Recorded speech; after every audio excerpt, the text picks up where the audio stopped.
বিসমিল্লাহির রহমানির রহিম।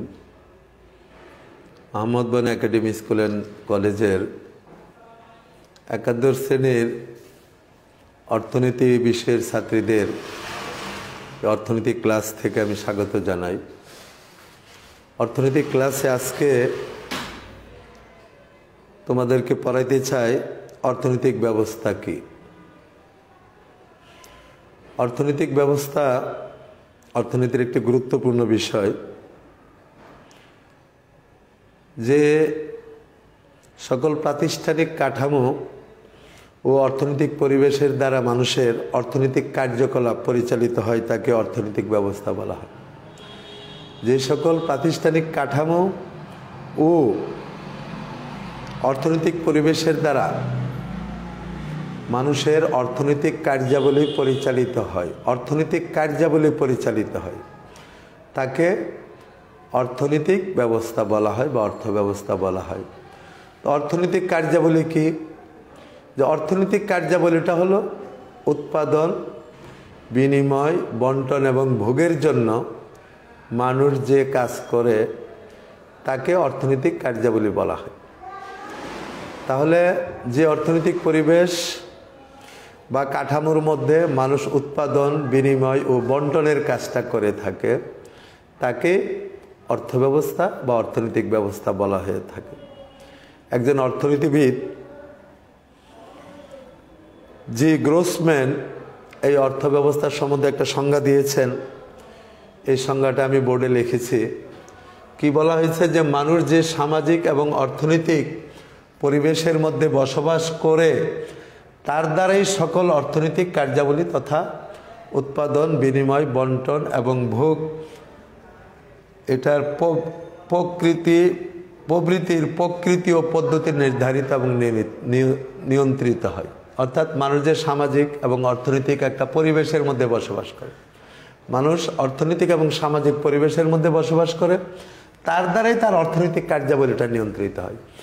যে পরিবেশের মধ্যে মানুষ বসবাস করে সেই পরিবেশের মধ্যে, যে অর্থনৈতিক অবস্থার মধ্যে মানুষ বসবাস করে সেই অবস্থার মধ্যে মানুষের কি হয়? অর্থনৈতিক কার্যাবলীটা নিয়ন্ত্রিত হয়। অর্থাৎ উৎপাদন, বন্টন এবং ভোগের যে প্রকৃতি এবং পদ্ধতিটা নির্ধারিত হয়ে যায়। কিভাবে উৎপাদন হবে, কিভাবে বিনিময় হবে, কিভাবে ভোগ হবে, কিভাবে বন্টন হবে, এটার প্রকৃতি এবং পদ্ধতি নির্ধারিত হয়।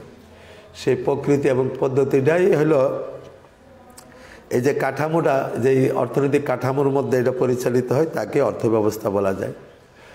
অন্যভাবে এটাকে আরও ব্যাখ্যা করার জন্য বলছে যে মানুষ যে সমাজে বসবাস করে তার সম্পত্তির থাকে, তার সম্পদ থাকে, সম্পদের অধিকার, তারপরে তার উৎপাদন হয়, বিনিময় হয়, বন্টন হয়, ভোগ হয়। এই প্রভৃতি বিষয়ে অর্থনৈতিক কার্যাবলী সম্পাদনে প্রাতিষ্ঠানিক কাঠামো একটা গুরুত্বপূর্ণ ভূমিকা পালন করে। এই প্রাতিষ্ঠানিক কাঠামো এবং আইনগত কাঠামোকেই অর্থনৈতিক ব্যবস্থা বলা হয়। অর্থাৎ মানুষের সম্পদের অধিকার, উৎপাদন, বিনিময়, বন্টন, ভোগ এই প্রভৃতি বিষয়ে অর্থনৈতিক কার্যাবলী করতে হয়। এই অর্থনৈতিক কার্যাবলী সম্পাদন করতে যে প্রাতিষ্ঠানিক কাঠামো গুরুত্বপূর্ণ ভূমিকা পালন করে তাকেই বলা হয় অর্থনৈতিক ব্যবস্থা। সংক্ষেপে আমরা আরও বলতে পারি যে মানুষ যে প্রাতিষ্ঠানিক কাঠামো এবং বিধি ব্যবস্থার মধ্যে অর্থনৈতিক কার্যাবলী পরিচালনা করে তাকে অর্থনৈতিক ব্যবস্থা বলা হয়। সংক্ষেপে শেষ কথা আমরা কি পাইলাম? যে মানুষ যে প্রাতিষ্ঠানিক কাঠামো এবং বিধি ব্যবস্থার মধ্যে, অর্থাৎ একটা পদ্ধতির মধ্যে মানুষকে কি করতে হয়? অর্থনৈতিক কার্যাবলীটা পরিচালনা করতে হয়। একটা বিধি ব্যবস্থার মধ্যে, একটা কাঠামোর মধ্যে, একটা নিয়মের মধ্যে মানুষকে কি করতে হয়? অর্থনৈতিক কার্যাবলী সম্পাদন করতে হয়। এই যে কার্যটা সম্পাদন করতে হয় যে বিধি ব্যবস্থা বা প্রাতিষ্ঠানিক কাঠামোর মধ্যে, তাকেই অর্থ ব্যবস্থা বা অর্থনৈতিক ব্যবস্থা বলা হয়ে থাকে। আসলে অর্থনৈতিক কার্যাবলীটা কি? সেটা কিন্তু উৎপাদন, বিনিময়, বন্টন এবং ভোগের যে কাজ। মানুষ, আমি প্রথম ক্লাস থেকে বলতেছি যে মানুষ অসীম অভাব পূরণ করতে হয় সসীম সম্পদের মাধ্যমে। এই অভাব পূরণ করতে গেলে মানুষকে উৎপাদন, বিনিময়, বন্টন এবং ভোগ এই 4টা অর্থনৈতিক কার্যাবলী সম্পাদন করতে হয়। সেই 4টা অর্থনৈতিক কার্যাবলী সম্পাদন করতে মানুষকে কি করতে হয়? একটা প্রাতিষ্ঠানিক কাঠামো বা একটা বিধি ব্যবস্থার মধ্যে চলতে হয়। সেই প্রাতিষ্ঠানিক কাঠামো এবং বিধি ব্যবস্থাকেই বলা হয় অর্থব্যবস্থা। এই পৃথিবীর বিভিন্ন দেশের বিভিন্ন অর্থনৈতিক ব্যবস্থা প্রচলিত আছে। এক এক দেশ এক এক রকম অর্থনৈতিক অবস্থার মধ্যে তার রাষ্ট্র বা উৎপাদন বিনিময় এবং বন্টনের কার্যাবলীটা সম্পাদন করে থাকে। এই বিভিন্ন দেশের অর্থনৈতিক ব্যবস্থা আমরা লক্ষ্য করলে আমরা দেখতে পাই যে 4 ধরনের অর্থনৈতিক ব্যবস্থা বর্তমানে পৃথিবীতে বিদ্যমান। সেই 4টা অর্থব্যবস্থা কি, এটা আমি একটু বোর্ডে লিখছি যে অর্থব্যবস্থা 4 ধরনের হয়ে থাকে। 1 নাম্বার হলো ধনতান্ত্রিক অর্থব্যবস্থা। ধনতান্ত্রিক অর্থব্যবস্থা। 2 নির্দেশমূলক অর্থব্যবস্থা। 3 মিশ্র অর্থব্যবস্থা। 4 হলো ইসলামী অর্থব্যবস্থা। 1 নাম্বার কি? ধনতান্ত্রিক অর্থব্যবস্থা। ধনতান্ত্রিক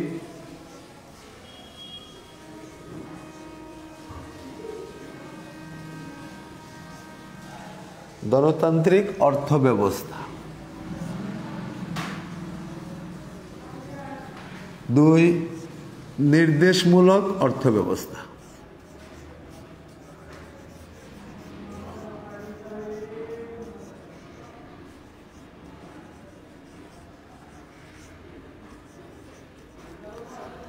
3 মিশ্র অর্থব্যবস্থা।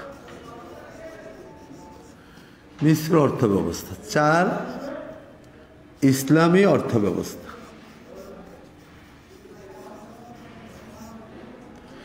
এই 4টা অর্থব্যবস্থা পৃথিবীতে বর্তমানে বিদ্যমান আছে।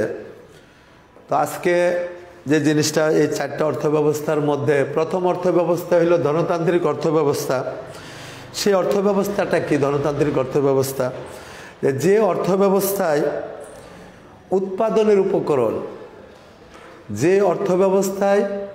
উৎপাদনের উপকরণ সমূহের ব্যক্তিগত মালিকানা বিদ্যমান। অর্থাৎ উৎপাদনের উপকরণ কি কি? 4টা উপাদান উৎপাদনের উপকরণ আছে: ভূমি, শ্রম, মূলধন এবং সংগঠন। বলে উপাদানের উপর, এই 4টা উপকরণের উপর 4টা উপকরণের ব্যক্তিগত মালিকানা বিদ্যমান। এবং এই উৎপাদন ব্যবস্থায়, ধনতান্ত্রিক উৎপাদন ব্যবস্থায় উৎপাদনের উদ্দেশ্য, মুনাফার উদ্দেশ্যে উৎপাদন ব্যবস্থা পরিচালিত হয়ে থাকে। কি বুঝাইলাম? যে ধনতান্ত্রিক অর্থব্যবস্থা কি?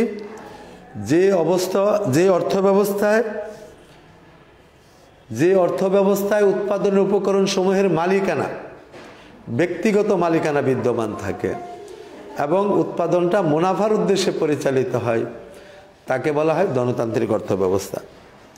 অর্থাৎ এই ধনতান্ত্রিক বা পুঁজিবাদী, ধনতান্ত্রিক অর্থব্যবস্থার আরেকটা নাম হলো পুঁজিবাদী অর্থব্যবস্থা। এই অর্থব্যবস্থা হলো এমন একটি অর্থব্যবস্থা যে অর্থব্যবস্থায় উৎপাদনের উপকরণের ব্যক্তিগত মালিকানা বিদ্যমান এবং এই উৎপাদন মুনাফার উদ্দেশ্যে পরিচালিত হয়ে থাকে। এই অর্থব্যবস্থায় ক্রেতা বা ভোগকারী সম্পূর্ণ স্বাধীন। একজন ক্রেতা বা ভোগকারী তার ইচ্ছা অনুযায়ী সে ভোগ করতে পারে, যার জন্য উৎপাদনকারী ক্রেতা বা ভোগকারীর ইচ্ছা অনুযায়ী দ্রব্য উৎপাদন করে থাকে। ধনতান্ত্রিক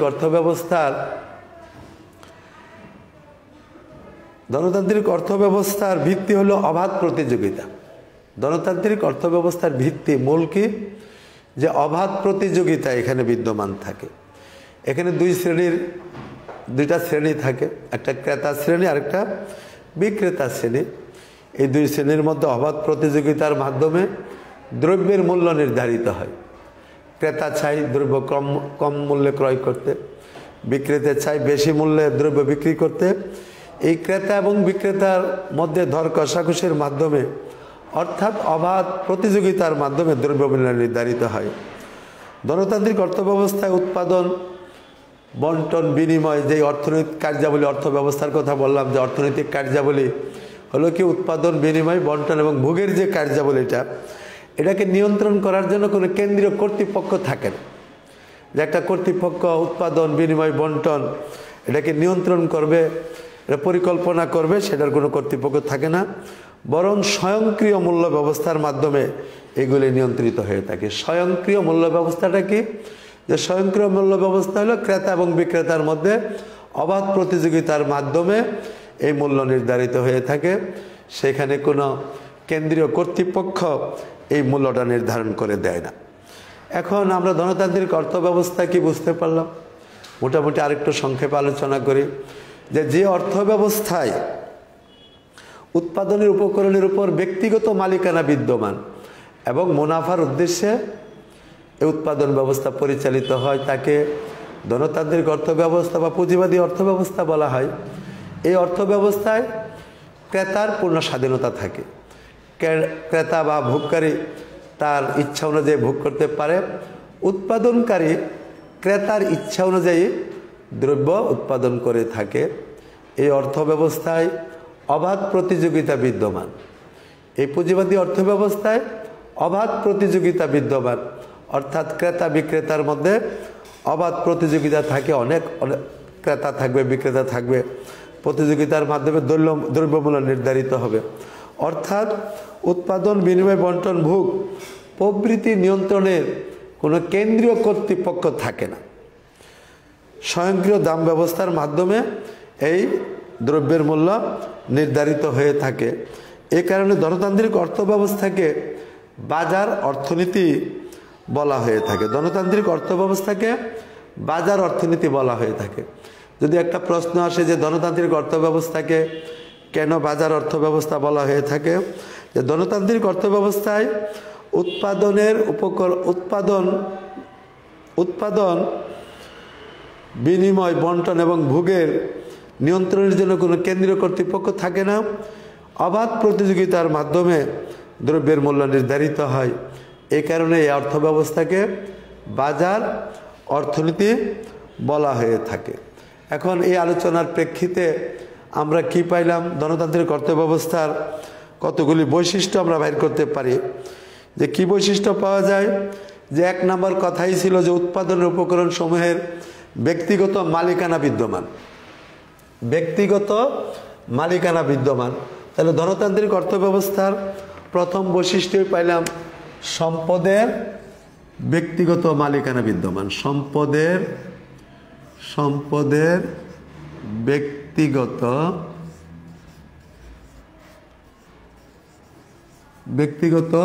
মালিকানা।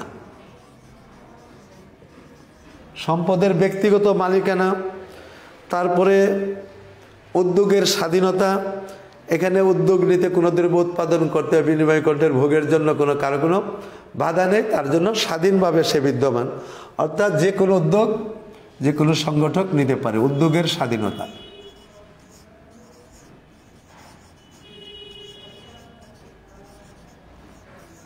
উদ্যোগের স্বাধীনতা। মুনাফা অর্জন। আমি প্রথমেই বলছি যে ধনতান্ত্রিক অর্থব্যবস্থা হলো সম্পদের ব্যক্তিগত মালিকানা বিদ্যমান এবং এই অর্থব্যবস্থায় উৎপাদনটা পরিচালিত হয় মুনাফার উদ্দেশ্যে, অর্থাৎ মুনাফা অর্জন।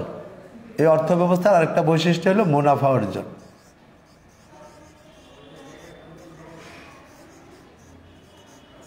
মুনাফা অর্জন। 3 নম্বর, যে এখানে ভোক্তা স্বাধীন। ধনতান্ত্রিক অর্থব্যবস্থায় আলোচনা আমি প্রথমে বলছি যে একজন ভোগকারী বা ক্রেতা সে স্বাধীন, সে স্বাধীনভাবে তার দ্রব্য ভোগ করতে পারে। উৎপাদনকারী ভোক্তার ইচ্ছা অনুযায়ী দ্রব্য উৎপাদন করে। তাহলে এখানে আরেকটা বৈশিষ্ট্য পাওয়া গেল কি? যে ভোক্তার সার্বভৌমত্ব বিদ্যমান। 4 নম্বর, ভোক্তার সার্বভৌমত্ব। ভোক্তার সার্বভৌমত্ব।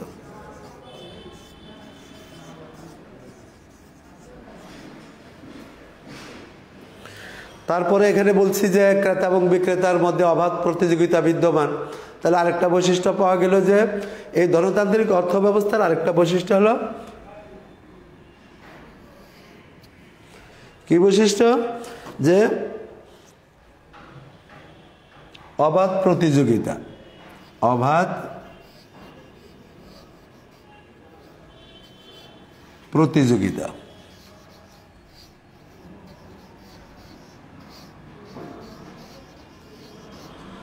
অবাধ প্রতিযোগিতা বিদ্যমান এখানে ক্রেতা বিক্রেতার মাধ্যমে। শ্রেণী বিভক্ত সমাজ, এখানে যেহেতু সম্পদের ব্যক্তিগত মালিকানা বিদ্যমান, উৎপাদন উপকরণ সমূহের মালিকানা ব্যক্তি, সুতরাং এখানে শ্রেণী বিভক্ত সমাজ তৈরি হয়। বিভিন্ন শ্রেণীর উদ্ভব হয়, উচ্চবিত্ত, মধ্যবিত্ত, তারপরে নিম্নবিত্ত, এরকম বিভিন্ন শ্রেণীর। যার হাতে বেশি সম্পদ সে উচ্চবিত্তের লোক হয়, যার হাতে এর চাইতে তুলনামূলক কম সম্পদ সে মধ্যবিত্ত হয়, এবং যার এর চাইতে আরও কম সম্পদ থাকবে সে নিম্নবিত্তের লোক হবে। যার জন্য এখানে শ্রেণী বিভক্ত সমাজ হয়ে যায়। 6 নম্বর, শ্রেণী বিভক্ত সমাজ ধনতন্ত্রের বৈশিষ্ট্য। শ্রেণী বিভক্ত সমাজ,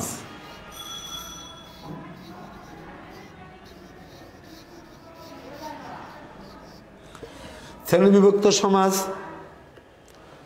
তারপরে যেহেতু সম্পদের মালিকানা বিদ্যমান, কেউ সম্পদের বেশি মালিক হয়, তাহলে সেখানে শ্রেণীর শোষণ সৃষ্টি হয়। যিনি শ্রেণীর অনেক সম্পদের মালিক হবে, তার অধীনে সে পুঁজিপতি হয়ে যাবে, তখন তার অধীনে অনেক শ্রমিক থাকবে, তখন দেখা যাবে যে পুঁজিপতিরা এই শ্রমিকদেরকে শোষণ করে, অর্থাৎ শ্রেণীর শোষণ সৃষ্টি হয়। তারপরে স্বয়ংক্রিয় দাম ব্যবস্থা, যেটা বলছিলাম যে এই অর্থ ব্যবস্থার প্রধান বৈশিষ্ট্য হলো স্বয়ংক্রিয় দাম ব্যবস্থা। এখানে শ্রেণী শোষণ, আয় বন্টনে অসমতা। 7 নম্বর, আয় বন্টনে অসমতা। আয় বন্টনে অসমতা,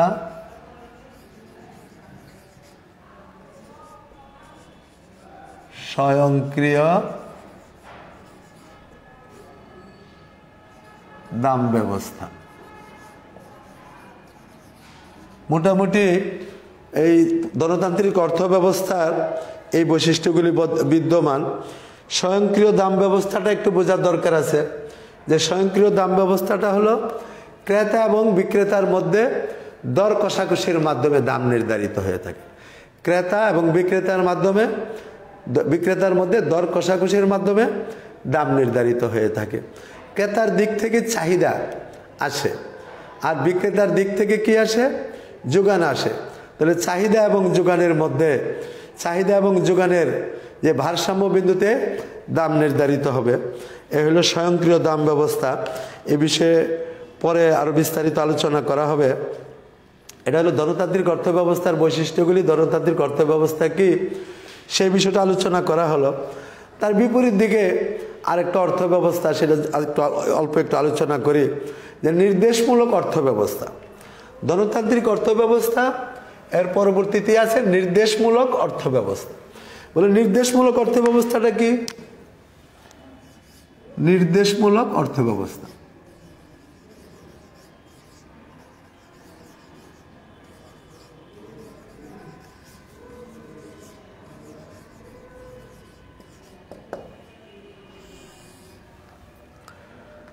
আমরা ধনতান্ত্রিক অর্থ ব্যবস্থা আলোচনা করেছি, যে অর্থ ব্যবস্থায় সম্পদের ব্যক্তি মালিকানা বিদ্যমান, অর্থাৎ উৎপাদনের উপকরণের মালিক ব্যক্তি এবং মুনাফার উদ্দেশ্যে এই উৎপাদন ব্যবস্থা পরিচালিত হয়, তাকে বলা হয় ধনতান্ত্রিক অর্থ ব্যবস্থা।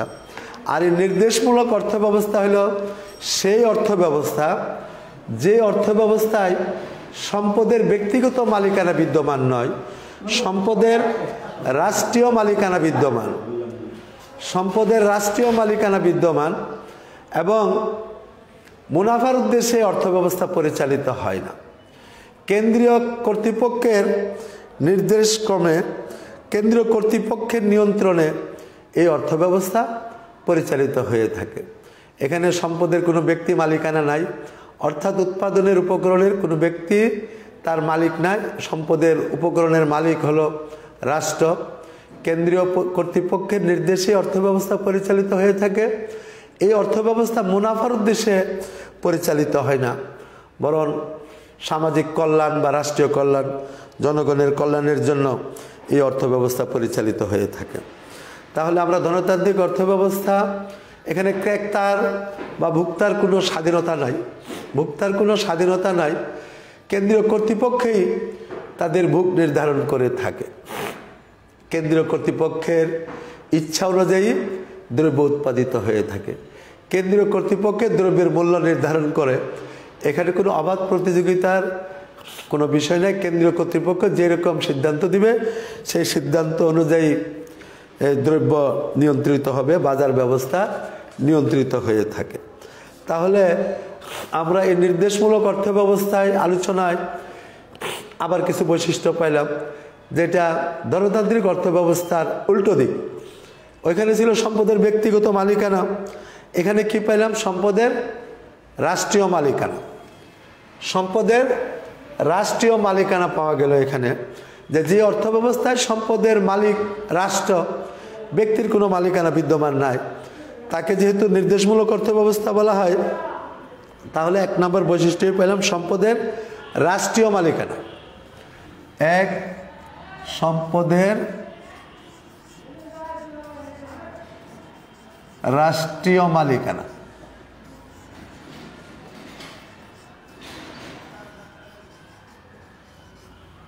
2, ওইখানে কথা ছিল ধনতান্ত্রিক অর্থব্যবস্থায় উৎপাদন পরিচালিত হয়ে থাকে মুনাফার উদ্দেশ্যে, আর এই নির্দেশমূলক অর্থব্যবস্থায় উৎপাদনে মুনাফার অনুপস্থিতি আছে, সেখানে মুনাফার কোনো উদ্দেশ্য নাই, ব্যক্তিগত মুনাফার কোনো অস্তিত্ব নাই সেখানে। সেখানে যার মুনাফা হবে সেটা রাষ্ট্র মুনাফার উদ্দেশ্যে উৎপাদন ব্যবস্থা পরিচালিতই করে না। তাহলে ব্যক্তিগত মুনাফার অনুপস্থিতি এখানে আছে, ব্যক্তিগত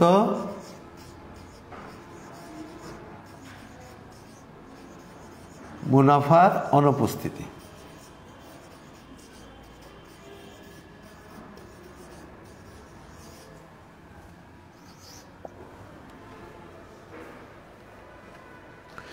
এখানে উৎপাদনের উদ্দেশ্য, মুনাফার উদ্দেশ্যে উৎপাদন পরিচালিত হয় না, বরং সামাজিক কল্যাণ, কিভাবে সমাজের কল্যাণ হবে, কিভাবে মানুষের কল্যাণ হবে, কিভাবে রাষ্ট্রের কল্যাণ হবে, সে উদ্দেশ্যে উৎপাদন পরিচালিত হয়ে থাকে। সুতরাং সেখানে আরেকটা বৈশিষ্ট্য পাওয়া যায়, সামাজিক কল্যাণ। সামাজিক কল্যাণ,